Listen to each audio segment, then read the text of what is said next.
श्वास थोडा थोडा थोडा.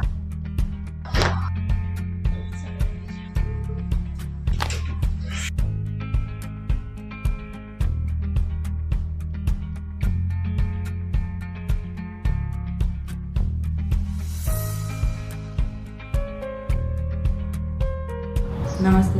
तुम्ही कुठून आलात का? खांडगाव. काय नाव होतं? रोहिणी कुंजे. काय त्रास होता तुम्हाला? हातांचे हे दुखायचं, हात दुखायचे इकडं इकडे. आणि आता ट्रीटमेंट घेतल्यानंतर किती फरक वाटलाय? ट्रीटमेंट घेतल्या 75.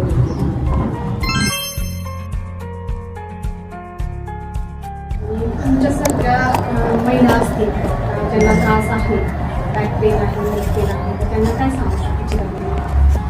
त्यांना सांगू शकते मी